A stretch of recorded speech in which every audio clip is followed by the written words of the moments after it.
போராட்டம் என்ற பொறுமையில் பேச கவிஞர் சுகிரதானி அம்மா அவர்களை அன்புடன் அழைக்கின்றோம்.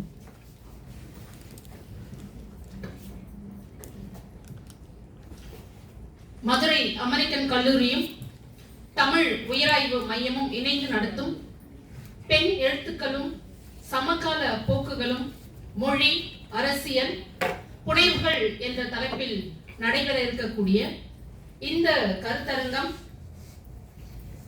தமிழ் துறையினுடைய பேராசிரியர் அவர்களுக்கும் மற்றும் தமிழ் துறையில் இருக்கக்கூடிய ஸ்டாலின் ராஜாங்கம், பூமி செல்வம் ஆகியோர் உள்ளிட்ட அனைவருக்கும் மற்றும் இந்த கருத்தரங்கிற்கு பல்வேறு துறைகளில் இருந்து வந்திருக்கக்கூடிய பேராசிரியர் பெருமக்கள், தமிழ்துறை மாணவர்கள், பிற துறை மாணவர்கள் அனைவருக்கும் என்னுடைய முதற்கண் வணக்கத்தை நான் தெரிவித்துக் கொள்கின்றேன்.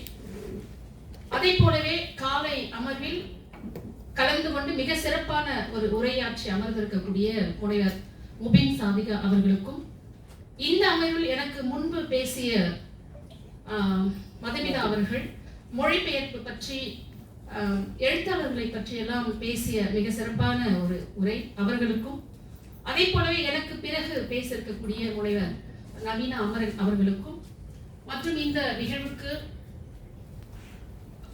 வரவேற்புரை வழங்கியவர்களுக்கும் நன்றியுரை ஆற்ற இருப்பவர்களுக்கும் என்னை பற்றி ஒரு சிறப்பான அறிமுக உரையை வழங்கிய சகோதரிக்கும் என்னுடைய வணக்கத்தை நான் மீண்டும் தெரிவித்துக் கொள்கின்றேன்.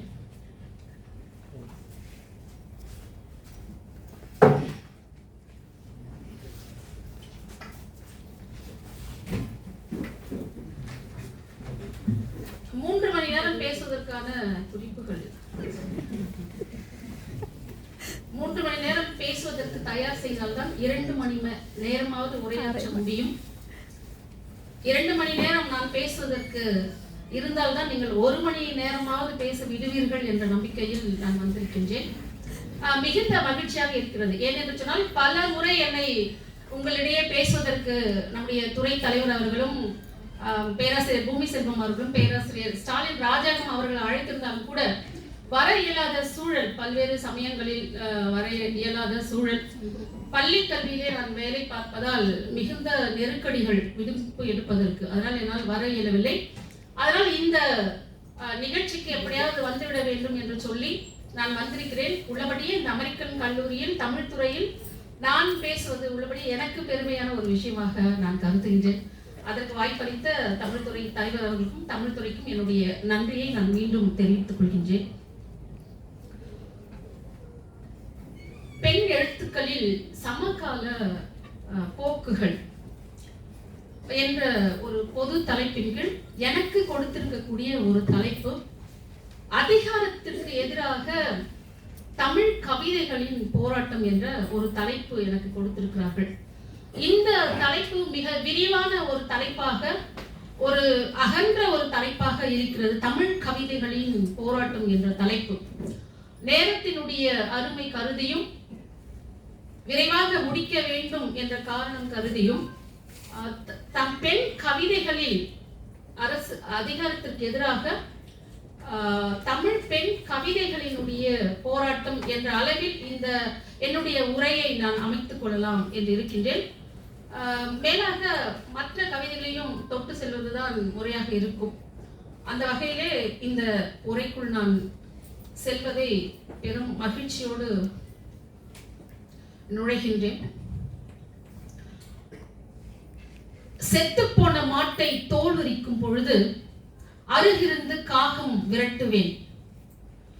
நெடு நேரம் நின்று வாங்கிய ஊர் சோற்றை தின்றுவிட்டு சுடுசோர் என பெருமை பேசுவேன்.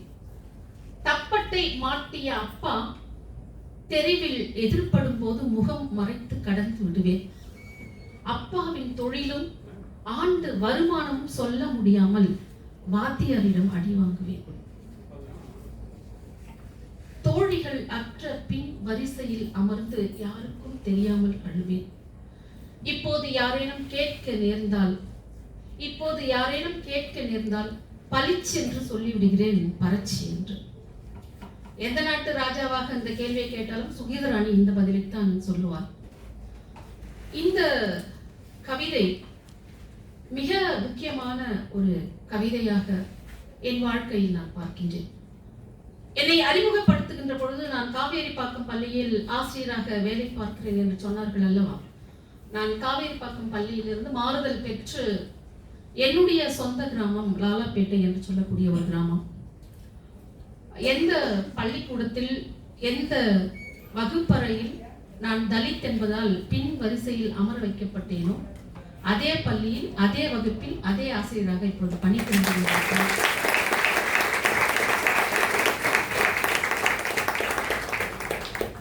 போராட்டங்கள் என்பது அது வெறும் எழுத்தில் மட்டுமல்ல, அது செயலிலும் நாம் வைத்துக் கொள்ள வேண்டும் அல்லது கற்றுக்கொள்ள வேண்டும் என்பதுதான் இதன் மூலம் நாம் அறியக்கூடிய ஒரு செய்தியாக நான் பார்க்கின்றேன். இலக்கியம் என்பது என்னவாக இருக்கிறது? அது மானுட நேசிப்பினுடைய ஒரு செயல்பாட்டு உத்தியாக நாம் எப்பொழுதுமே இலக்கியத்தை வைத்துக் கொள்கின்றோம். இலக்கியத்தினுடைய கடைசி இலக்கு என்னவென்று பார்த்தால் ஒரு மானுட நேசிப்பும் மானுட மாண்பும் மானுட விடுதலை என்பதுதான் இலக்கியங்களுடைய ஒட்டுமொத்த ஒரு நோக்கமாக ஒரு இலக்காக இருந்து கொண்டிருக்கின்றது.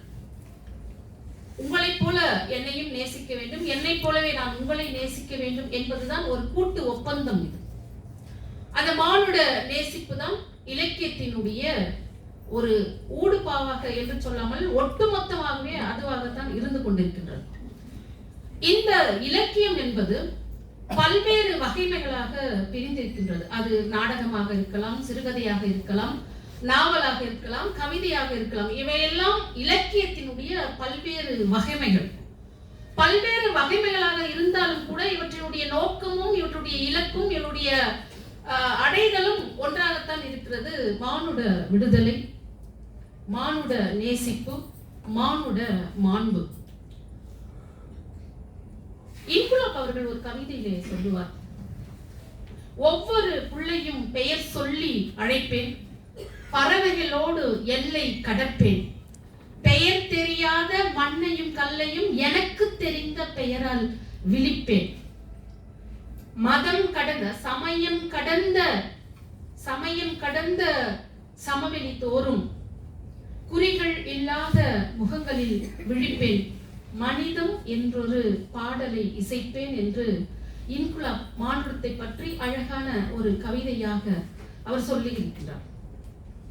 என்னுடைய ஒரு கவிதை, என்னை ஏன் தலித்தாக பெற்றீர்கள் அம்மா, என்னை ஏன் தலித்தாக பெற்றீர்கள் அம்மா? அம்மா பதில் சொல்கிறார், உன்னால் தான் உலகத்தை நேசிக்க முடியும் மகளே என்று ஒரு மானுட நேசிப்பை பற்றி பேசக்கூடிய ஒரு கவிதை. வில்லியம் வேர்ட்ஸ்வர்த் ஒரு கவிதையிலே சொல்லுவார், இந்த உலகம் முழுவதும் பச்சை பசேல் என்று பரவியிருக்கக்கூடிய அந்த உயிர்ப்பிலேதான் மானுடம் துளித்திருக்கிறது என்று மானுடத்தை பற்றி அவர் பேசக்கூடியதை நாம் பார்க்கின்றோம்.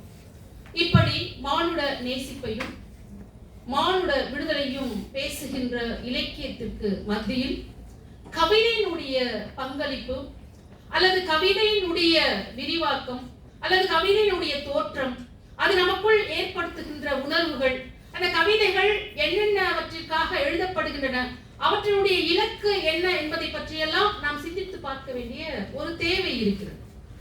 ஏனென்று சொன்னால் கவிதை என்பதுதான் ஒரு மனிதனுடைய ஒரு மனித மனத்தினுடைய ஒரு இயங்கு தளமாக இருக்கிறது. கவிதை என்பதுதான் மொழியினுடைய ஒரு அழகியல்.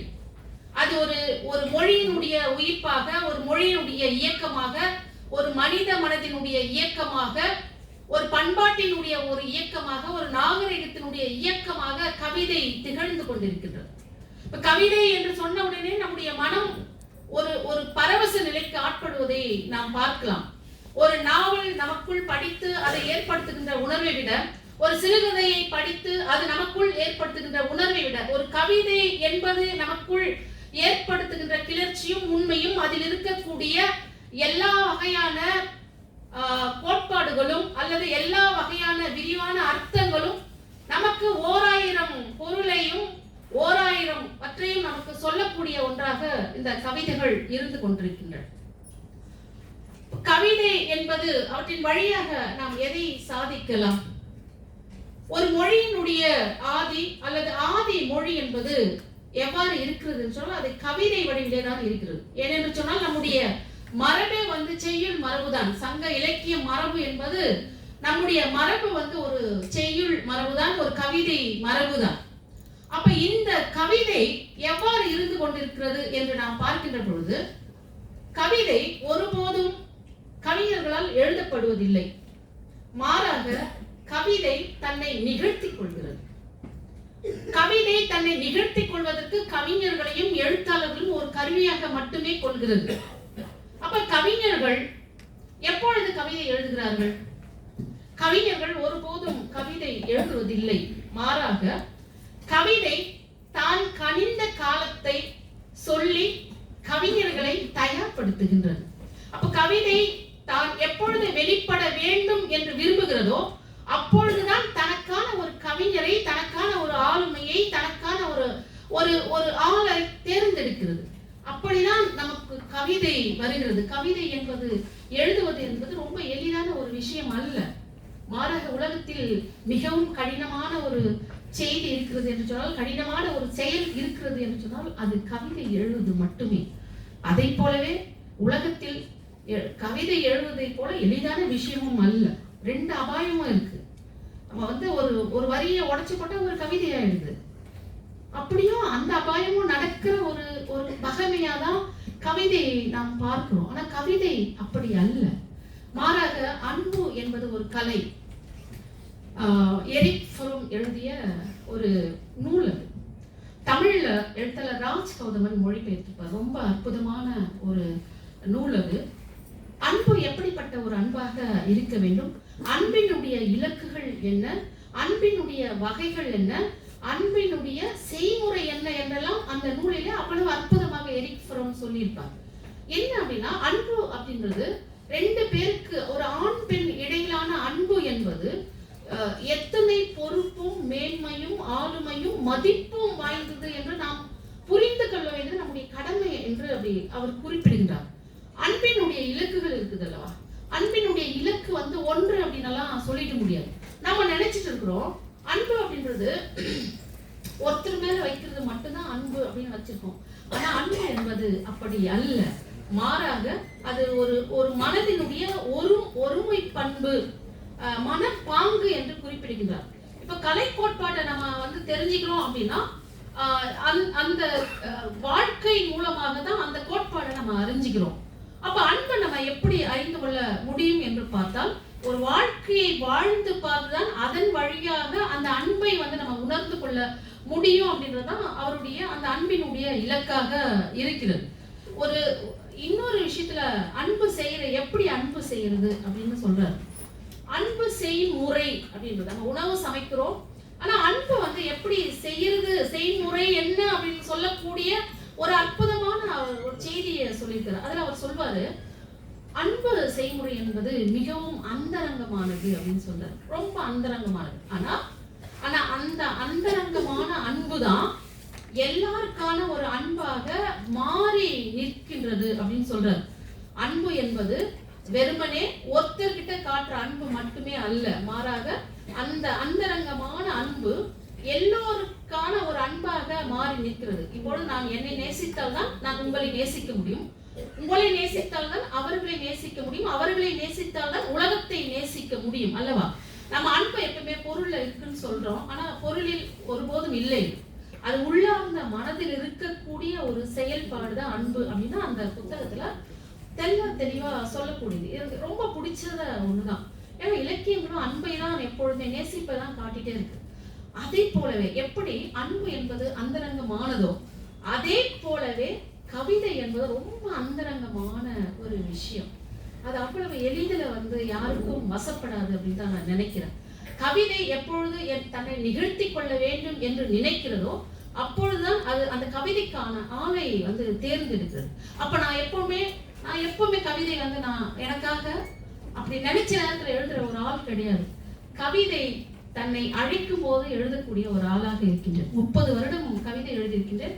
நான் எழுதிய கவிதைகளினுடைய எண்ணிக்கை வெறும் 500 மட்டும்தான், 5000 அல்ல. அப்ப கவிதை தனக்கு தேர்ந்தெடுக்கக்கூடிய ஒரு கருவியாக நான் இருக்கிறேன் என்பது உள்ளபடியே எனக்கு மிகவும் மகிழ்ச்சியான ஒன்று. அந்த கவிதை என்ன செய்யும்? நமக்கான ஒரு அரசியல் தெளிவை தேர்ந்தெடுக்கக்கூடிய ஒரு வழிகாட்டுதலை நமக்கு செய்யும். ஒரு நாகரிகமான ஒரு சமூகத்தை உருவாக்குவது எப்படி என்பதை அது நமக்கு கற்றுத்தரும். அது மட்டுமே அல்ல, என்னவென்று சொன்னால் இந்த சமூக மாற்றத்திற்கான ஒரு வாயிலாக, ஒரு போராட்ட வடிவமாக அதை நாம் பயன்படுத்தலாம் என்பதுதான். அப்ப இந்த அதிகாரத்திற்கு எதிரான ஒரு கவிதைகளுடைய போராட்டம் என்ற தலைப்பிலே நாம் பார்க்கின்ற பொழுது, அதிகாரம் என்பது பல வகையான அதிகாரங்களாக இருக்கிறது. எப்பொழுதுமே எழுதுதல் என்பதே ஒரு அரசியல் தான் என்பதை நாம் புரிந்து கொண்டிருக்கின்றோம். அதே போலவே பெண்கள் எழுதுவதே என்பது கூட அதிகாரத்திற்கு எதிரானது தான். பெண்கள் எழுதுறாங்கன்னு சொன்னாலே அதை அதிகாரத்திற்கு எதிரானது என்றுதான் நாம் கொள்ள வேண்டிய ஒரு தேவை இருக்கிறது. அதிகாரங்களை பல வகையா நம்ம பிரிக்கலாம். அரசு அதிகாரம் இருக்கிறது, சாதிய அதிகாரம் இருக்கிறது, மத அதிகாரம் இருக்கிறது, வர்க்க அதிகாரம் இருக்கிறது, இன அதிகாரம் இருக்கிறது, ஆண் பெண் அதிகாரம் இருக்கிறது, பாலின அதிகாரம் இருக்கிறது. இப்படி பல்வேறு வகையான அதிகாரங்களால் இந்த சமூகம் கட்டுப்படுத்தப்பட்டிருக்கிறது அல்லது கட்டமைக்கப்பட்டிருக்கின்றது. அப்ப இந்த அதிகாரங்கள் எவற்றை தடுக்கின்றன? ஒரு நாகரிகமான ஒரு சமூகம் அமைவதை இந்த அதிகாரங்கள் தடுக்கின்றன. ஒரு சாதியற்ற சமூகம் அமைவதை இந்த அதிகாரங்கள் தடுக்கின்றன. ஒரு சமத்துவமான ஒரு சமூகம் அமைவதை இந்த அதிகாரங்கள் தடுக்கின்றன. ஆண் பெண் பேதம் இல்லாத ஒரு நிலையை எய்துவதற்கு இந்த அதிகாரங்கள் தடையாக இருக்கின்றன. ஒட்டுமொத்தமாக பார்க்கின்ற பொழுது மனிதராக இருப்பதற்கு இந்த அதிகாரங்கள் தடையாக இருக்கின்றன. அப்படி என்றால் இந்த அதிகாரத்தை நாம் இலக்கியத்தின் வழியாக, கவிதைகளின் வழியாக ஒரு போராட்ட வடிவமாக கொண்டு எப்படி உடைப்பது என்ற ஒரு கேள்வியை நாம் எழுப்பிக் கொள்ள வேண்டிய ஒரு தேவை இருக்கிறது. நான் ஒரு கவிதை எழுதியிருந்தேன், ஆக சிறந்த கோழை என்ற ஒரு கவிதையை நான் எழுதியிருந்தேன். மொழியின் சொற்கள் அரும்பும் முன்னமே ஓசையில் பூத்திருந்த என் குரல் வலை பழக்கமற்றவன் வனையும் பானையை போல நெரிக்கப்படுகிறது. நீருக்கு அலையும் ஒரு சாம்பல் புறாவை போல நீதிக்காக பறந்து பறந்து அமர்கிறேன். அநீதியின் நிழலை சித்திரமாக தீட்டும் என் கைகள் முறிக்கப்படுகின்றன.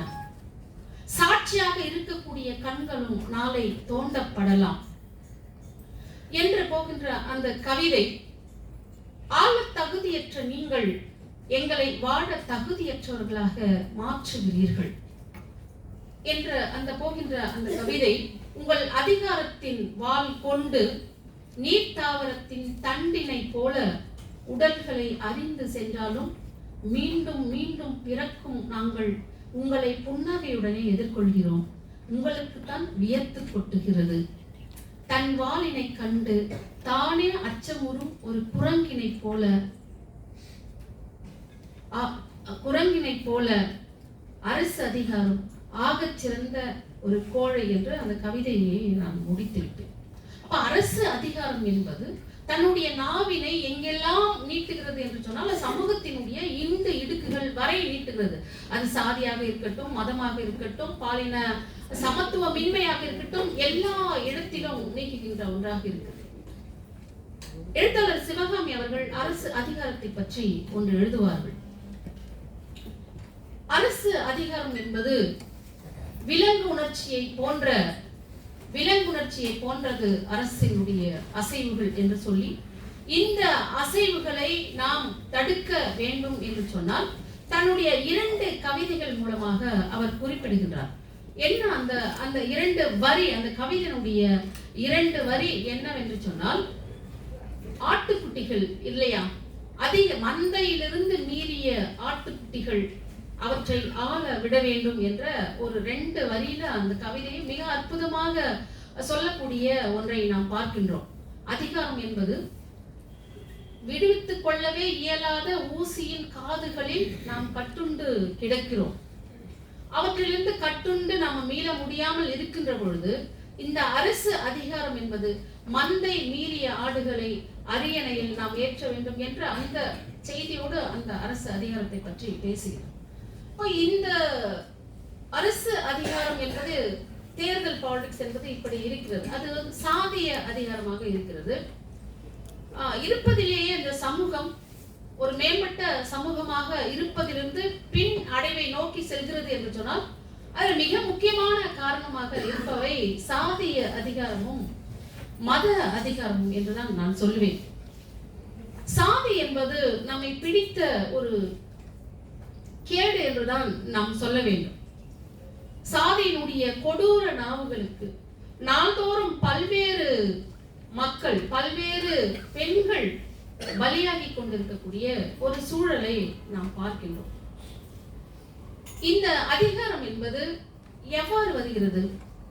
இந்த அதிகாரம் இருப்பதனால்தான் ஆதிக்கம் அங்கே நிகழ்கிறது. ஒரு இடத்துல அதிகாரமும் இருக்கு, அதன் காரணமாக ஆதிக்கமும் இருக்கு. ஆதிக்கம் இருக்கின்ற இடத்துல அதிகாரமும் இருக்கு. அப்ப ஆதிக்கமும் அதிகாரமும் ஒன்றுக்கொன்று இணையாக செல்லக்கூடியவையாக இந்த சமூகத்திலே இருக்கின்றன. அதிகாரம் இருப்பவர்கள் ஆதிக்கம் செலுத்துகிறவர்களாக, ஆதிக்கம் செலுத்துகிறவர்கள் அதிகாரம் மிக்கவர்களாக இருக்கிறார்கள். அப்ப இந்த அதிகாரங்கள் உடைத்து போடக்கூடிய ஒரு பணியை நாம் செய்ய வேண்டும். அதுக்கு கவிதைகள், அதனுடைய ஒட்டிய செயல்பாடுகளை நாம் பார்க்க வேண்டும். அறப்போர் இயக்கம் அப்படின்னு சொல்லிட்டு இருக்கும். சமூக நீதிக்கான அறப்போராட்டம் அப்படின்னு ஒரு நூல், அதை நீங்க படிச்சிருக்கீங்களா தெரியல. PS கிருஷ்ணன் எழுதிய ஒரு நூல். IAS அதிகாரியாக இருந்து ஓய்வு பெற்றவர், இப்பொழுது அவர் இல்லை. சமூக நீதிக்கான ஒரு அறப்போராட்டம். முதல்ல சமூக நீதி என்பது என்னவாக இங்க இருக்கிறது அப்படின்னு பாத்தீங்கன்னா, சமூக நீதி என்பது ஒரு தனிப்பட்ட மனிதருக்கும் சமூகத்திற்குமான ஒரு உறவு. அதுதான் சமூக நீதி. இந்த சமூகத்துல எல்லாருக்கும் ஒரு சமமான வாய்ப்பு, தன்னுடைய திறமைகளை வெளிப்படுத்துவதற்கு சமமான வாய்ப்பு அளிக்கின்ற அந்த முயற்சி தான் நீதியினுடைய ஒரு பரிணாமம் அப்படின்னு அவர் சொல்றார். அப்ப இந்த சமூக நீதிக்கான ஒரு போராட்டத்துல இந்த கவிதைகளுடைய பங்களிப்பு என்னவாக இருக்கிறது அப்படின்றது மிக முக்கியமான கேள்வி. பெண் கவிதைகளுடைய குரல். ஔவையார் ஒரு ஒரு பாடல்ல ரொம்ப சொல்லியிருப்பாங்க. அது எனக்கு ரொம்ப பிடிச்ச ஒரு கவிதை. ஏன்னா சமகால கவிதை அப்படின்றது எங்கிருந்து வருதுன்னா, சங்க காலத்திலிருந்து அந்த மரபு நமக்கு அறுபடாம இருக்கு. சங்க பெண் கவிதைகளுடைய அந்த கவிதை மரபிலிருந்து தான் சமகால கவிதை போக்குக்கான ஒரு நெருப்பை பெண் கவிஞர்கள் வாங்கிக் கொள்கிறார்கள் அப்படின்னு தான் நான் நினைக்கிறேன்.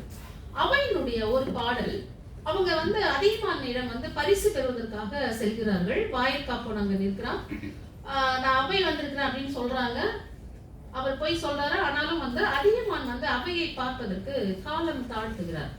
இவங்க ரொம்ப நேரம் காத்திருக்கிறாங்க. கோபம் வந்துடுது. கவிஞர்களுக்கு இயல்பாகவே கோபம் ரொம்ப அதிகமா இருக்கும் இல்லையா? அவங்களுக்கு அற உணர்வு அதிகம், கோபம் அதிகம், சமூகத்தின் மீதான ஒரு கோபம்.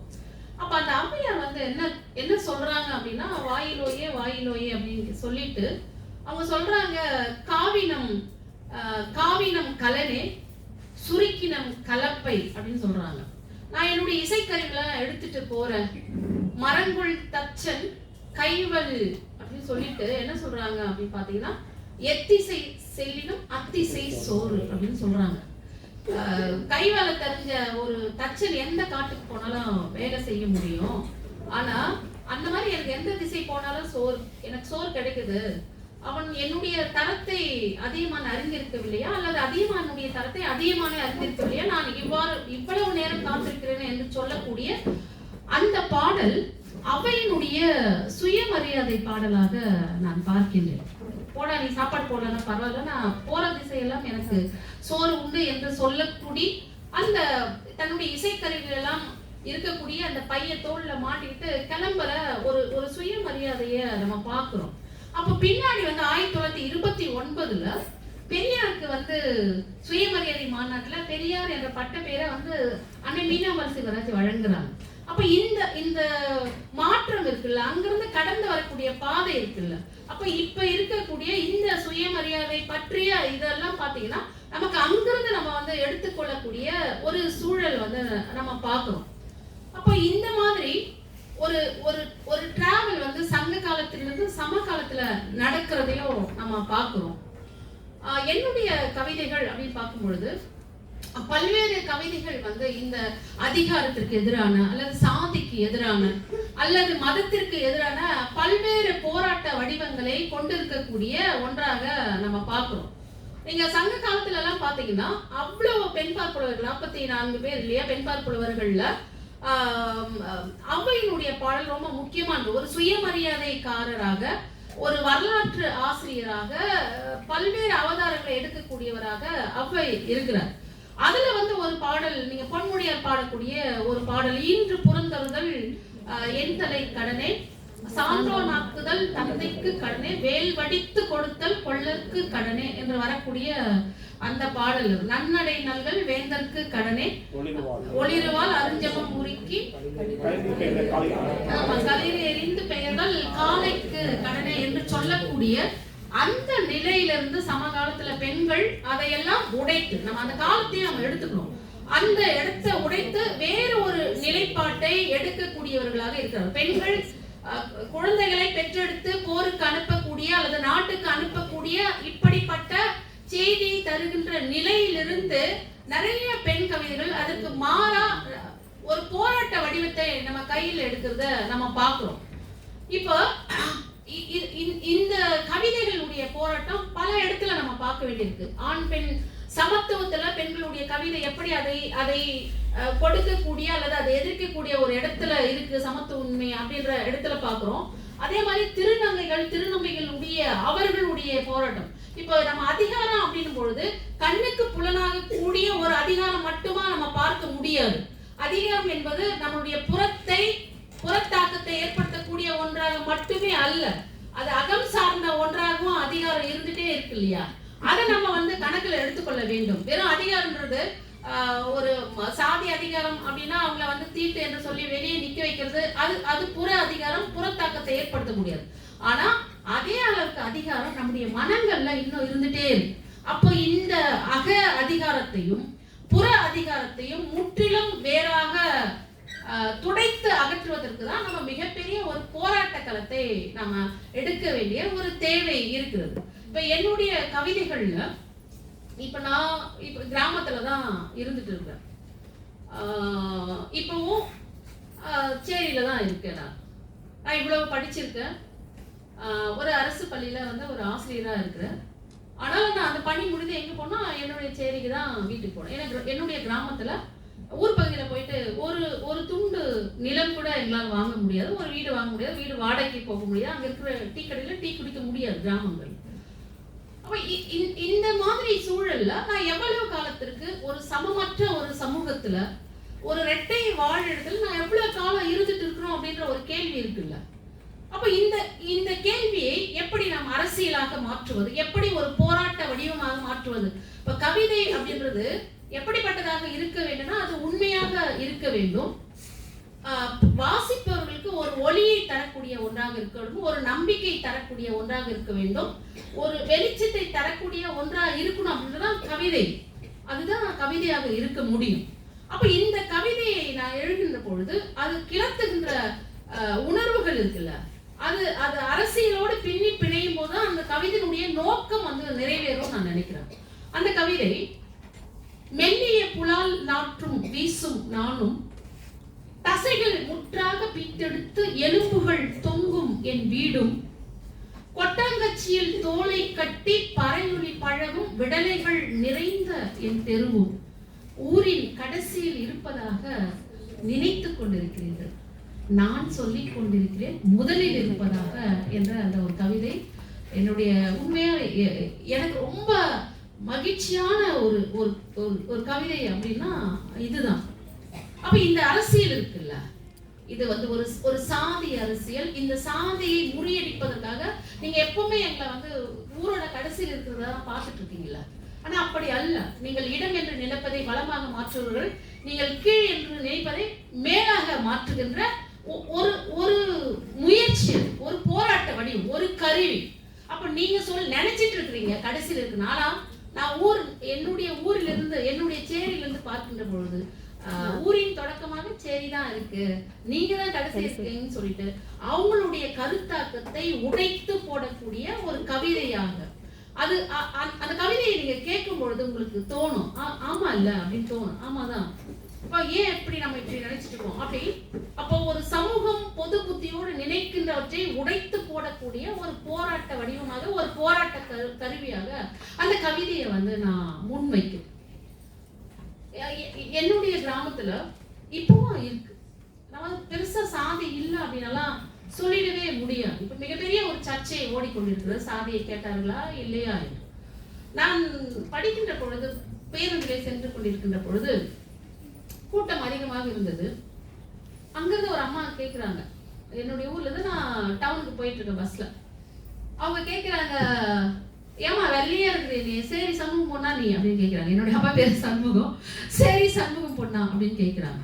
அப்போ அந்த இடத்துல உடனே ரியாக்ட் பண்ண முடியல அப்படின்றது தான் ஒரு யதார்த்தம். ஒரு 50 பேர் பேசுகின்ற ஒரு இடத்துல என்னுடைய சாதியை, என்னுடைய எல்லாவற்றையும் கேட்கின்ற அந்த இடத்துல அப்படியே நிற்கிறோம்ல, அது ரொம்ப அனுபவிக்கிறதா தெரியும். அன்பு என்பது ஒரு கலைன்னு சொன்னோம் இல்லையா? அப்ப வாழ்க்கையை வாழ்ந்து பார்த்து தான் வாழ்க்கையினுடைய கோணங்கள், அது நமக்குள் இருத்திருக்கிற இடத்தை எதிர்த்து பேசுவதற்கான ஒரு போராட்ட வடிவமோ அல்லது எதிர்ப்பு குணமோ அங்க வாழ்க்கையில வாழ்ந்து பார்க்கும் போதுதான் நமக்கு தெரியாது. வாழாத யாருக்கும் அப்படியான ஒன்னா தெரியறதுக்கு வாய்ப்பே இல்லை. ஆனா இந்த விஷயங்களை பற்றி பேசுவதற்கு ஒரு ஃபெமினிசம் யார் பேசலாம் அப்படின்னா ஆண்களும் பேசலாம். நம்ம பெண்கள் மட்டுமே பெண்களை பற்றி எழுதுவோம் அப்படி கிடையாது. தலித்துகளுக்கான விடுதலை, தலித்துகள் அல்லாதவர்களும் சேர்ந்து முன்னெடுக்க வேண்டிய ஒரு கூட்டு செயல்பாடு தான். அப்போ இந்த கவிதை ஒரு தலித் அரசியலை பேசக்கூடிய ஒரு கவிதையாக இருக்கின்றது. அப்ப இங்கிருந்து நீங்க அடுத்தது இந்த சாதி, மதம், வர்க்கம் என்று சொல்லுகிறது, ஆணாதிக்கம் இருக்கிறது, பெண் அடிமைத்தனம் இருக்கிறது, பாலின பகிர்வு, பாலின சமத்துவமின்மை இருக்கிறது, அதே போலவே பணிப்பகிர்வு என்பது இல்லை. இதுதான் இந்த சமூகத்தை கட்டமைத்திருக்கக்கூடிய ஒரு தூண்களா நம்ம பார்க்கிறோம். அப்ப இதை எப்படி உடைக்கிறது, சாதியை உடைக்கிறதுக்கு பல்வேறு தலைவர்கள் எல்லாம் முயன்றுட்டே இருக்கிறாங்க. நம்ம கிட்ட இருக்கிற ஒரு ஆயுதம் எழுத்துக்கள் தான். எழுத்துக்களின் வழியாக எப்படி சாதி உடைப்பது? அப்ப தீட்டு, தீண்டாமை அப்படின்றது இதனுடைய உப விளைவாக தான் கிடைக்குது. நான் ஒரு கவிதை எழுதியிருந்தேன். உத்தரப்பிரதேசம் ஆக்ராஸ்ல ஒரு சகோதரி மனிஷா பாலியல் வல்லுறவு செய்யப்பட்ட பொழுது எழுதப்பட்ட ஒரு கவிதை. எல்லாத்துக்குமே தீட்டு, தீண்டாமை அப்படின்னு சொல்றீங்கல்ல, ஆனா ஒரு தலித் பெண்ணுடைய உடலை தீண்டுவதற்கு மட்டும், பாலியல் ரீதியாக தீண்டுவதற்கு மட்டும் அந்த தீட்டு எங்கே போயிற்று என்பதுதான் நான் கேட்ட ஒரு கேள்வி. எனது அன்பு சகோதரி மனிஷா, தீண்டத்தகாத தெரு, தீண்டத்தகாத குடிசை, தீண்டத்தகாத பாதை, தீண்டத்தகாத மொழி, தீண்டத்தகாத உணவு, தீண்டத்தகாத தொழில், தீண்டத்தகாத மக்கள், தீண்டத்தகாத குவளை, தீண்டத்தகாத காதல், தீண்டத்தகாத மொழி, தீண்டத்தகும் நம் உடல் அப்படின்னு ஒரு கவிதை எழுதியிருந்தார். அப்ப இந்த கவிதை தருகின்ற சித்திரம் இருக்குதுல்ல, அது ரொம்ப ஒரு விரிவான ஒண்ணு. நம்ம நேரடியா ஒரு விஷயத்தை சொல்வதன் மூலம் ஏற்படுத்துகின்ற ஒரு விடுதலை உணர்வை, ஒரு விஷயத்தை இப்படி சொல்கின்ற பொழுது அது தரக்கூடிய அதிர்வுகள் வெவ்வேறா இருக்கிறத நம்ம பார்க்கிறோம். அப்ப இந்த கவிதை ஒரு விடுதலையை பேசுகின்ற ஒன்றாக நான் பார்க்கின்றேன். நீங்க இங்கிருந்து பாத்தீங்கன்னா பெண்களுடைய கவிதை என்பது ஒரு இனத்தை அழிக்கக்கூடிய ஒன்றாகவும் இருக்கிறது. அப்போ இந்த இனத்தை அழிக்கக்கூடிய இந்த அதிகாரத்திற்கு எதிராக எப்படி கவிதையை நம்ம உள்ள வைக்கலாம் அப்படின்றது இன்னொரு பார்வையில நம்ம பார்க்கலாம். இப்ப காசாவுல ஒரு இன அழிப்பு நடந்துட்டு இருக்கு. இலங்கையில மிகப்பெரிய ஒரு இன அழிப்பு நடந்தது. அப்ப அந்த பெண் கவிஞர்கள், இலங்கையை ஈழத்தை சார்ந்த பெண் கவிஞர்கள் இந்த இன அழிப்பு என்ற அதிகாரத்தை எப்படி தன்னுடைய கவிதைகள் மூலமாக முன்வைக்கிறார்கள். அவ்வை என்ற ஒரு ஈழத்து பெண் கவிஞர், அவர் ஒரு கவிதையில எழுதுவாங்க, என்னுடைய மண்ணில் உறுதிப்படுத்தப்படாத என்னுடைய இருப்பை உறுதிப்படுத்திக் கொள்ள, என்னுடைய மண்ணில் நிச்சயிக்கப்படாத எனது இருப்பை உறுதிப்படுத்திக் கொள்ள என்னுடைய பிறந்த மண்ணிலிருந்து எல்லை கடக்கிறேன். என் பிறந்த மண்ணிலிருந்து எல்லை கடக்கிறேன். பாதங்களில் ஒட்டி இருந்த செம்மண்ணையும் தட்டி ஆயிற்று. பாதங்களில் ஒட்டி இருந்த செம்மண்ணையும் தட்டி ஆயிற்று. செம்மண்ணும் போயிற்று, எம் மண்ணும் போயிற்று போ என்று சொல்லக்கூடிய அந்த ஒரு கவிதை அவர்களுடைய வலியை, புலம்பெயர்ந்து வாழக்கூடிய அவர்களுடைய வலியை சொல்கின்ற ஒரு ஒரு கவிதையாக இருக்கிறது. ஈழத்துல நம்ம வந்து ஆயுதம் எழுந்தி போராடினால்தான் அதிகாரத்துக்கு எதிரான ஒரு போராட்டமாக அது அல்ல, மாறாக நம்முடைய உணர்வுகள் மூலமாக நம்முடைய ஒரு ஒரு ஒரு போராட்ட குணத்தை எழுத்துக்களின் மூலமாக கூட வைக்கலாம். செல்வியை கேள்விப்பட்டிருப்பீர்கள், காணாமல் ஆக்கப்பட்ட ஒரு செல்வி, ஈழத்தை சார்ந்த ஒரு செல்வி. அவர் ஒரு கவிதையில சொல்லுவாங்க, நீர் எழுதிய இலக்கியம் நெருப்பில் கருகும், நீர் எழுதிய இலக்கியம் நெருப்பில் கருகும், வானம் பொழியும் நெருப்பு குழம்பில் ஆறு ஓடும் அதில் நான் நீந்துவேன். வானம் பொழியும் நெருப்பு குழம்பில் ஆறு ஓடும் அதில் நான் நீந்துவேன். சமவெளிகள், காடுகள், மலைகள் எல்லாவற்றிலும் தனித்தே அலைவேன். சமவெளிகள், காடுகள், மலைகள் எல்லாவற்றிலும் தனித்தே நான் அலைவேன். இனிய மாலையோ இனிய காலையோ என் மூச்சால் உயிர் பெறும் அப்படின்னு அந்த கவிதையை வந்து எழுதியிருப்பாங்க. அவருடைய நிலம், அவருடைய மொழி, அவருடைய எல்லாவற்றையும் இழந்த அகதிகளாக இருக்கக்கூடிய அந்த நிலமானது என்னுடைய மூச்சால் உயிர் பெறும் என்று சொல்லுகின்ற பொழுது அது அது நமக்குள் ஏற்படுத்துகின்ற ஒரு ஒரு உணர்வு இருக்குல்ல, அது மிக முக்கியமான உணர்வு அப்படின்னு நான் நினைக்கிறேன். ஏன்னா கவிதைகளை வந்து நம்ம வாஸ்து போக்குறதை விட அது நமக்குள் ஏற்படுத்துகின்ற அந்த கூட்டு மனசாட்சியை கேள்வி கேட்குது இல்ல, அது ரொம்ப முக்கியம்னு நினைக்கிறேன். அப்போ ஒரு ஒரு ஓர்மை உருவாக்குதல் நமக்குள்ள அதை படிக்கின்ற பொழுது ஒரு ஓர்மை உருவாக்குதல், அது ரொம்ப முக்கியமான ஒரு விஷயம் அப்படின்னு நான் நினைக்கிறேன். திருநங்கையை பற்றி நம்ம என்ன நினைச்சிட்டு இருக்கிறோம் அப்படின்னு தெரியல. அவருடைய உலகம் வேறானது அப்படின்னு நான் நினைக்கிறோம்.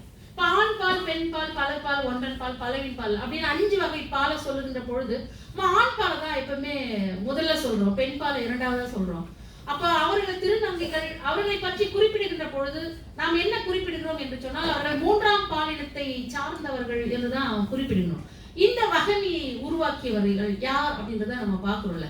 வரலாற்று பேராசிரியர் கோசம்பி வந்து என்ன சொல்வாருன்னா, ஏற்கனவே எழுதப்பட்ட வரலாறுகளை படிப்பது மட்டும் நம்முடைய கடமை அல்ல. ஏற்கனவே எழுதப்பட்ட வரலாறுகளை மற்றும் படிப்பது நம்முடைய கடமை அல்ல, மாறாக எழுதப்பட்ட வரலாறுகளை திருப்பி எழுத வேண்டும் என்று கோசம்பி சொல்லியிருப்பார். அப்ப இந்த பின்புலத்துல இந்த 3ஆம் பாயிண்ட் சொல்றல எவ்வளவு அபத்தமான ஒரு உலகத்துல இருக்கும். இதுவரைக்கும் நம்ம வந்து திருநங்கையினுடைய வீட்டுக்கு நம்ம போயிருக்கிறோமா, இல்ல அவங்கள நம்முடைய வீட்டுக்கு அழைச்சிருக்கிறோமா, பேருந்துகள் அவங்க பக்கத்துல உட்கார்ந்து இருக்கிறோமா? எதுவுமே கிடையாது. எப்படி நம்ம நாகரிகம் அடைந்த ஒரு சமுதாயத்துல வாழணும்னு எப்படி சொல்ல முடியும் அப்படின்ற ஒரு கேள்வி இருக்குல்ல. அப்ப அவர்கள் மீது செயல்படக்கூடிய அதிகாரம் என்னவாக இருக்கிறது? அப்ப அந்த அதிகாரத்தை உடைத்து போடுவதற்கு அவர்களை வந்து என் பெயரிட்டு அழைச்சிருக்கிறோம்ல, நம்ம எவ்வளவு மோசமான மனிதர்களாக இருக்கிறோம். இலக்கியம் மனத்தை பண்படுத்தவில்லையா? கவிதைகள் நம்முடைய மனதை பண்படுத்தவில்லை, இல்ல எதுவுமே பண்படுத்தலையே. அவர்களை என் பெயரிட்டு தானே நம்ம அழைச்சிட்டு இருந்தோம். இப்பொழுதுதான் கொஞ்சம் மாறி இருக்கு. அப்போ மரக்கான்னு சொல்லக்கூடிய ஒரு திருநங்கை சென்னையில இருக்கிறாங்க. அவங்க ஒரு அற்புதமான கவிதை எழுதியிருக்கிறாங்க. எனது வீட்டிற்கு வாருங்கள், எனது வீட்டிற்கு வாருங்கள், பட்டர் பிஸ்கெட்டோடு தேநீரை தருகின்றேன். எல்லாருக்கும் ஒரே மாதிரியான குவளைதான், எல்லோருக்கும் ஒரே மாதிரியான குவளைதான். தயக்கம் இல்லாமல் அந்த தேநீரை எடுத்து அருந்துங்கள். அந்த சுவரிலே அம்பேத்கர், பெரியார், மார்க்சியர்களுடைய புகைப்படங்கள் தொங்குகின்றன. அடுத்த அறையில் பறை தொங்குகிறது. நீங்கள் தயக்கமின்றி அதை எடுத்து அடிக்கலாம். இந்த வீடு உங்களை வரவேற்கிறது. நறுமணங்கள் அற்ற ஒரு வீட்டின் இயல்போடு இந்த வீடு உங்களை வரவேற்கிறது. உங்களுக்கு நான் மாட்டுக்கறி சமைத்து தருகிறேன், எடுத்து உணவு அருந்துங்கள். எந்த தயக்கமும் வேண்டாம். இந்த வீட்டிலிருந்து நீங்கள் செல்லுகின்ற பொழுது ஒரு அணைப்பை எனக்கு தர முடியுமா? ஒரு அணைப்பை எனக்கு தர முடியுமா? அந்த அணைப்பு எனக்கு ஆறுதலை தரும். இந்த இடத்தில் நீங்கள் எப்படி வந்தீர்களோ அந்த வீட்டுக்கு, அதை நீங்கள் உங்களாகவே நான் திருப்பி அனுப்புகின்றேன்.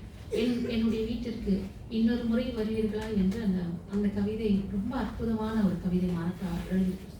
அப்ப இந்த கவிதைகளை வாசிக்கின்ற பொழுது நம்ம இதுவரைக்கும் அவங்களுக்கு எப்படியான ஒரு துரோகத்தை, அவருடைய உலகத்தை புரிந்து கொள்ள கூட முயற்சி செய்யாத ஒரு நிலையில நம்ம இருந்திருக்கோம் அப்படின்னு நினைக்கிற பொழுது நமக்கே ஒரு குற்ற உணர்வு ஏற்படுகிறது. அது ஒரு மாற்றத்தை நமக்கு ஏற்படுத்தும். நம்ம உள்ள இருக்கிற அதிகாரம் இருக்குல்ல, மனசுல இருக்கக்கூடிய அந்த அதிகாரத்தை துடைத்து போடக்கூடிய ஒரு கவிதையாக அந்த கவிதையை மரக்கா முன்வைக்கிறாங்க. இப்படி நிறைய கவிதைகளை நம்ம தொடர்ந்து அதிகாரத்திற்கு எதிரான ஒரு கவிதைகளை நம்ம சொல்லிட்டு போவோம். கனிமொழியினுடைய ஒரு கவிதை, அப்பா சொன்னார் என்று பள்ளிக்கூடம் போனேன், கல்யாணம் கட்டிக்கொண்டேன், பல் துலக்கினேன், சில நண்பர்களை தவிர்த்தேன், வழிபட்டேன், அப்பா சொன்னார் என்று கல்யாணம் கட்டிக்கொண்டேன், என் முறை வரும் என்று காத்திருக்கிறேன் அப்படின்ற ஒரு கனிமொழியினுடைய ஒரு கவிதை. இந்த கவிதை முழுக்க முழுக்க ஒரு ஆணினுடைய ஆதிக்கத்தை, ஒரு அதிகாரத்தை பெண்களின் மீது செலுத்தக்கூடிய ஒன்றாக, ஒரு குறியீடாக இந்த கவிதையை பார்க்கின்றோம். அப்ப பெண்கள் எல்லாரும் அப்படிதான் நம்ம இருந்துட்டே இருக்கிறோம். நம்ம சமத்துவம் பேசுகின்றோம், அப்படியெல்லாம் எதுவுமே கிடையாது. என்னுடைய பள்ளியில் இருக்கக்கூடிய பெண் ஆசிரியர்களுடைய ஏடிஎம் கார்டு, அந்த கார்டினுடைய பின் நம்பர் கூட ஆசிரியர்களுக்கு தெரியாது. அப்ப ஒரு மாசம் முழுவதும் உழைத்து அந்த ஊதியத்தை பெறுவதற்கு கூட இயலாத நிலையில் தான் இன்னும் பெண்கள் இருக்கிறாங்க. அப்போ அந்த ஆண் ஆதிக்கம் என்பது எப்படி பறந்து கிளை பரப்பி விரிந்திருக்கிறது அப்படின்ற. அப்ப நம்ம மற்றவங்களுக்காக பேசலன்னா கூட நமக்காக பேசிக்கொள்ள வேண்டிய ஒரு தேவை இருக்கிறது அல்லவா? இப்படி ஆதிக்கத்தை பேசக்கூடிய கவிதையாக அந்த கனிமொழியினுடைய ஒரு கவிதை இருக்கிறது. தேவமகள் என்று சொல்லக்கூடிய இன்னொரு கவிஞர் 78 முரண் என்ற ஒரு கவிதை தொகுப்பை அவர் போட்டார். பறவை பறக்கும், பூக்கள் உதிரும், ஒரு நாள் நானும் மடிந்து போவேன். பறவை பறக்கும், பூக்கள் உதிர்க்கும், ஒரு நாள் நானும் மடிந்து போவேன், ஆனால் மானுடம் மடியாது, அதன் வாழ்வில் நான் உயிர் வாழ்வேன் என்று சொல்லக்கூடிய தேவமகனுடைய மிக முக்கியமான ஒரு கவிதை. அப்ப இந்த கவிதைகள் எல்லாம் எப்பொழுதும் மானுடத்தை பேசக்கூடிய ஒரு கவிதையாக இருப்பதை நாம் தொடர்ந்து பார்த்து கொண்டே இருக்கலாம். அப்போ ஆண்கள் எல்லாரும் அந்த கவிதைகளை எழுதலையா அப்படின்னு நம்ம பார்க்கிறோம். ஆண்களும் எழுதுகிறார்கள். இந்த சமூகம் எப்படிப்பட்ட ஒரு சமூகமாக இருக்கிறது என்று சொன்னால், ஆண்களுக்கு ஒரு நியதியும் பெண்களுக்கான ஒரு நிலையும் வைத்திருக்கக்கூடிய ஒன்றாக இருக்கிறது. ஆண்கள் வலிமை சேர்ப்பது தாய் முளை பாலடா என்று பாடினால் இந்த சமூகம் பாரதியாரை கொண்டாடுகிறது.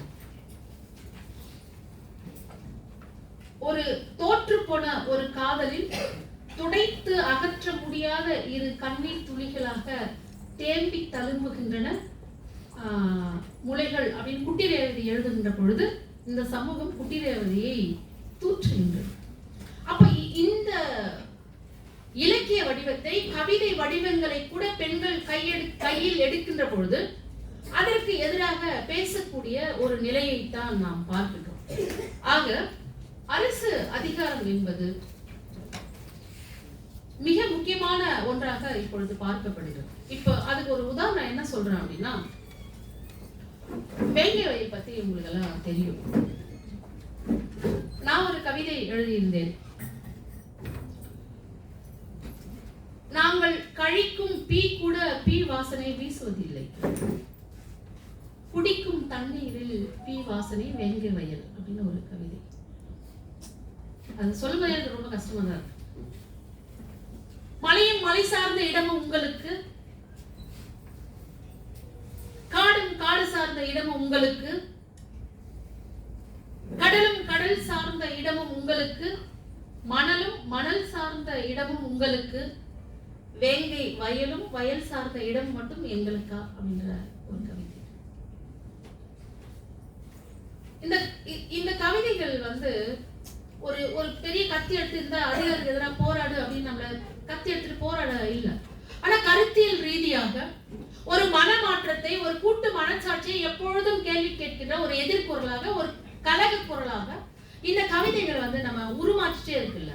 அது இந்த சமூகத்துல ரொம்ப முக்கியமான ஒரு விஷயமா நான் பார்க்கிறேன். திரும்ப திரும்ப வேற பிரச்சனையே இல்லையா, பெண்களுக்கான ஒரு பிரச்சனையே இல்லையா? அல்லது ஒடுக்கப்பட்ட மக்களுக்காக பேசுற பிரச்சனைக்காக வேற பிரச்சனையே அந்த உலகத்துல இல்லையா அப்படின்னு கேட்கலாம். ஆனா இருக்கு. எல்லாவற்றிற்கும் எழுதக்கூடிய ஒரு ஆட்களாக நாங்கள் இருந்துட்டு இருக்கோம். ஒரு செய்தி மட்டும் சொல்லி நான் முடிச்சிடுறேன்.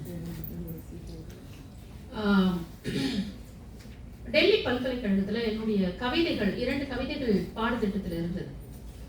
2 பாடத்திட்டத்துல இருந்து அந்த 2 கவிதைகளும் நீக்கப்பட்டது. பாமாவினுடைய சங்கதி அப்படி ஒரு அவங்களுடைய சங்கதி நூலில் இருந்து சில பகுதிகளும், மகஸ்வேத தேவியினுடைய திரௌபதி என்று சொல்லக்கூடிய ஒரு சிறுகதையும், என்னுடைய கைமாறு என் உடல் அப்படின்ற 2 கவிதை நீக்கப்பட்டது. இதுல என்ன ஒரு செய்தி அப்படின்னா, அம்பேத்கருடைய பிறந்தநாள் ஏப்ரல் 14ஆம் தேதி. அப்ப என்னுடைய ஒரு கவிதை, உங்கள் ஜனநாயகத்தின் மீது கொஞ்சம் மூத்திரம் பெய்து கொள்கிறேன் என்ற ஒரு கவிதையை ஜேஎன்யூ யூனிவர்சிட்டியில பெருசா அந்த டிரான்ஸ்லேட் பண்ணி பெரிய பேனர் போட்டு வச்சாங்க. அதுதான் வந்து என்னுடைய கவிதையை வந்து பாடத்திட்டத்திலிருந்து எடுப்பதற்கான ஒரு காரணம். ஆகஸ்ட்ல எடுத்துட்டாங்க. இந்த மாதிரி அந்த கவிதை ரொம்ப முக்கியமா தூய்மை பணியாளர்களை பற்றிய ஒரு கவிதை. தூய்மை பணியாளர்களுக்கான போராட்டம்லாம் நடந்துட்டு இருக்குது, நீங்க பார்த்துருப்பீங்க. தூய்மை பணியாளர் போராட்டம் நடக்குது, இப்ப சத்துணவு பணியாளர் போராட்டம் நடக்குது. இப்ப இந்த அரசு அதிகாரங்கள் எல்லாம் எப்படி செயல்படுது அப்படின்றதுக்கான ஒரு உதாரணம். ஏன் இந்த தூய்மை பணியாளர் போராட்டம், இந்த சாதிய போராட்டம், மத போராட்டம் எல்லாத்தையுமே நம்ம ஏன் வந்து ஒரு அரசியல் பிரச்சனையா மட்டும்தான் பாக்குறோம்? அது ஒரு சமூக பிரச்சனையா மாறல. அதான் காரணம்.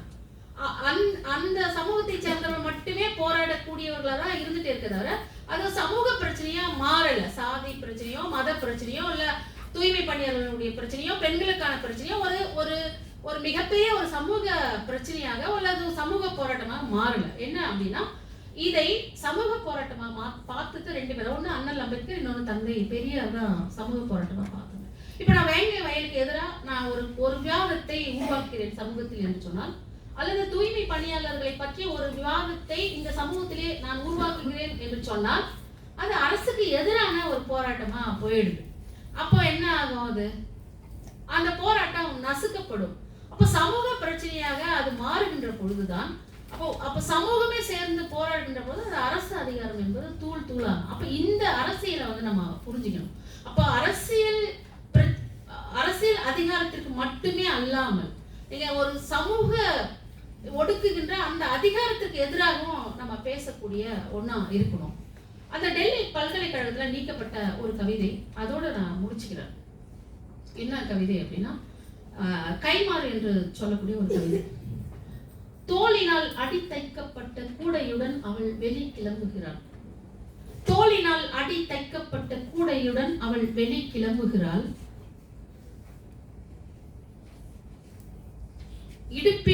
இடுப்பில் செருகிய பையில் சாம்பலும் முனை மழுங்கிய இரும்பு தகடும் அவள் கைகளில் கணக்கின்றன. நெரிசிலற்ற வீடொன்றின் பின்புறம் வந்து நிற்கிறாள். கண்களில் படுகிறது ஆணியில் ஆடும் சதுர தகடு. ஒற்றை கையால் அந்த தகட்டை உயர்த்தியபடி சாம்பலை அள்ளி உள்ளே வீசுகின்றாள். மலை அள்ளக்கூடிய ஒரு தொழிலாளியை பற்றியான ஒரு கவிதை. நான் டீச்சர் ட்ரைனிங் படிக்கின்ற பொழுது, என்னுடைய பள்ளிக்கு நான் போகின்ற பொழுது, அந்த தெருவில் வந்து ஒரு மலம் அள்ளுற அம்மா அந்த டைம்ல கரெக்டா அள்ளிட்டு அவங்க நடந்து போவாங்க. அவங்களோட கூட தான் நான் நடந்து போவேன். ஒரு 2 வருடம் அவங்களுடைய ஒரு பயணம். அந்த மலத்தை தலையில அள்ளிட்டு போகின்ற பொழுது அதுல இருந்து வழியிற அந்த மஞ்சள் நீர் வந்து இப்படி வழிஞ்சிட்டே இருக்கும். அவங்க என்ன பண்ணுவாங்க, சும்மா அப்படி இப்படி பண்ணிட்டு போயிட்டே இருப்பாங்க. அவங்க இயல்பா கடந்துடுறாங்க. ஆனா என்னாலதான் இது வரைக்குமே அந்த நிகழ்வு வந்து கடக்கவே முடியல. அப்ப எழுதின அந்த கவிதை தான். தோளினால் அடி தைக்கப்பட்ட கூடையுடன் அவள் வெளியே கிளம்புகின்றாள். கைகளில் கணக்கும் சாம்பலும் முனை மகிழுங்கிய இரும்பு தகடும் அவள் கைகளில் கணக்கின்றன. நெரிசலற்ற வீடொன்றின் பின்புறம் வந்து நிற்கிறாள். ஆணியில் படுகிறது சதுர தகடு. ஒற்றை கையால் அதை உயர்த்தியபடி சாம்பலை அள்ளி உள்ளே வீசுகின்றாள். இடவலமாய் அதை கூட்டி கூட்டி கூடையில் சரிக்கையில் அவளுடைய முழங்கை சிராய்க்கிறது. கூடை நிரம்பியவுடன் தலையில் எடுத்து வைத்துக் கொள்ளும் அவள் தலையில் கனக்கிறது அந்த கூடை. நெற்றியில் வழியும் மஞ்சள் நீரை புறங்கையால் வழித்தபடி வெகு இயல்பாய் கடந்து போகிறாள். அவளுக்காக என்னால் முடிந்தது ஒரு வேளை மலம் கழிக்காமல் இருப்பது அப்படின்ற அந்த ஒரு கவிதை தான். ஏன்னா நான் கையறு நிலையில் இருக்கேன். என்னிடம் எந்த அரசு அதிகாரமும் இல்லை, எந்த சமூக அதிகாரமும் இல்லை. இப்ப அதிகாரத்தை நாம் கைப்பற்ற வேண்டிய ஒரு இடத்துல இருக்கிறோம். அது அரசு அதிகாரமாக இருந்தாலும் சரி, எந்தவித அதிகாரமும் இருந்தாலும் சரி. அப்ப கையறு நிலையில் இருக்கின்ற பொழுது ஒரு மலம் அல்ல தொழிலுக்கு நான் என்ன செய்வது என்ற ஒரு கேள்வி இருக்குல்ல. என்னால ஒருவேளை அவளுக்காக அவள் அல்லக்கூடாது கணக்கும் என்ற ஒரு நோக்கத்திற்காக ஒருவேளை மலம் கழிக்காமல் இருப்பதுதான் என்னால செய்ய முடிந்தது அப்படின்ற அந்த ஒரு கவிதை. இதுதான் டெல்லி யூனிவர்சிட்டியில பாடமாக வைக்கப்பட்ட ஒரு கவிதை. குஜராத்ல என்ன பண்றாங்க, அந்த கால்வாயெல்லாம் வந்து துணியில மூடுற ஒரு செய்தி நம்ம 2 வருஷத்துக்கு முன்னாடி பார்த்தோம். டொனால்ட் ட்ரம்ப் அவர்கள் வந்திருந்த போது. இப்ப இந்தியாவுடைய உண்மையான முகம் என்னவாக இருக்கிறது? தூய்மை பணியாளர்கள் வந்து மலம் அள்ளக்கூடிய சூழல தான் இருக்காங்க. ஆனா இவங்க ஒன்றிய அரசு காட்டக்கூடிய முகம் வந்து வேறவா இருக்கு. அப்ப இந்த கவிதை அதை எடுத்து காட்டுகிறது. கல்வி புலங்கள்ல அதை வாசிக்கக்கூடிய மாணவர்கள் வந்து உண்மை நிலையை அறிந்து கொள்ள கூடாது என்பதற்காக இந்த கவிதையை வந்து அவங்க பாடத்திட்டத்துல இருந்து எடுத்தாங்க. அதுதான் சொல்றேன், ஆக சிறந்த கோழை எதுன்னா அரசினுடைய அதிகாரம் தான் ஆக சிறந்த ஒரு கோழை. என்னை கூப்பிட்டு விசாரணை பண்ணாங்க. அதுக்காக உள்துறை அமைச்சகத்திலிருந்து என்னை ஒரு நாள் கூப்பிட்டு 2 நாள் எனக்கு வந்து விசாரணை செஞ்சாங்க. அந்த அவார்டு இல்லையா, இந்தியன் எக்ஸ்பிரஸ் அவார்டு எனக்கு கொடுத்தாங்க. அதனுடைய முதன்மை ஸ்பான்சர் யாருன்னு கேட்டீங்கன்னா அதானி. அதனால அதானி கொடுத்ததுனால எனக்கு அந்த விருதை வந்து வேண்டாம் அப்படின்னு சொல்லிட்டேன். சொல்ல பிறகு ஏன்னா 30 வருஷம் நான் எழுதுற எழுத்துக்கு நான் நியாயம் செய்யணும்ல. அந்த அவார்டை வாங்குறதுனால வந்து என்னுடைய எழுத்துக்கு நான் துரோகம் செய்யறத ஒருபோதும் விரும்பல. என்னுடைய ஐடியாலஜி தான் முக்கியமே தவிர எனக்கு லட்சக்கணக்கில் வரக்கிற அந்த விருது தொகை எனக்கு பெரிய விஷயமா எனக்கு படலை. அந்த விருது மறுத்த பிறகு அது உலக அளவில் வந்து வைரல் ஆயிடுச்சு. அப்போ எனக்கு வந்து விசாரணை வைத்தாங்க உள்துறை அமைச்சகத்துல இருந்து. நீங்கள் ஏன் அந்த விருதை மறுத்தீர்கள்? இதுவரை எத்தனை புத்தகங்கள் எழுதியிருக்கிறீர்கள்? என்ன பொருளில் எழுதியிருக்கிறீர்கள்? உங்களுடைய பதிப்பாளர் யார்? எப்போதிலிருந்து எழுதி கொண்டிருக்கிறீர்கள்? எதை எழுதுகிறீர்கள்? நாவலையா, சிறுகதையா? இன்னும் எவ்வளவு காலத்திற்கு எழுதுவீர்கள் என்ற பல்வேறு கேள்விகள் எடுத்து வைக்கப்பட்டன. நான் பயப்படவே இல்லை. மாறாக அவரிடத்துல நான் திருப்பி கேள்வி கேட்டேன். அதானிக்கும் அரசுக்கும் என்ன தொடர்பு? அவர் தேர்ந்தெடுக்கப்பட்ட மக்களவை உறுப்பினரா, அல்லது தேர்ந்தெடுக்கப்பட்ட மாநிலங்களவை உறுப்பினரா, அல்லது அவர் சட்டமன்ற உறுப்பினரா? அதானிக்கும் அரசுக்கும் என்ன? நீங்கள் எதற்கு எனக்கு சிறப்பு நோட்டு போட போறீங்க? அவர் ஒரு கார்ப்பரேட். அவர் விருது வந்து கொடுக்கறதுக்கு உதவி செய்யறாரு. எனக்கு வந்து அதை பெறுவதற்கு எனக்கு விருப்பம் இல்லை. ஒன்றை நான் பெறுவதற்கு எனக்கு உரிமை இருப்பதை போலவே, விருதை பெறுவதற்கு எனக்கு சுதந்திரம் இருப்பதை போலவே அதை மறுப்பதற்கான சுதந்திரமும் எனக்கு இருக்குதானே. அது நீங்க எதுக்கு விசாரிக்கிறேன் அப்படின்னு சொல்லிட்டு கேள்விகள் கேட்டு இப்பொழுதும் நான் தொடர் கண்காணிப்பில் இருந்து கொண்டுதான். அப்ப அரசு அதிகாரம் என்பது எப்படி எழுத்தாளர்களையும் ஒடுக்குகின்ற ஒன்றாக இருக்கிறது.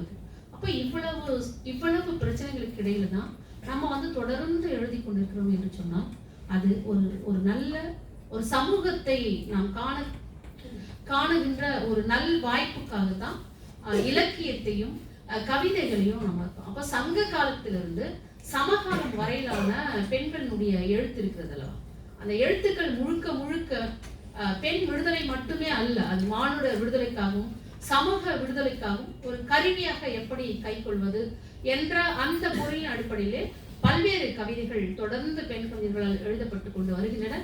இன்னும் தொடர்ந்து எழுதுவார்கள். பெண்கள் எழுத வந்ததே ஒரு மிகப்பெரிய ஒரு செயல்பாடு தான், மிகப்பெரிய ஒரு அரசியல் தான்.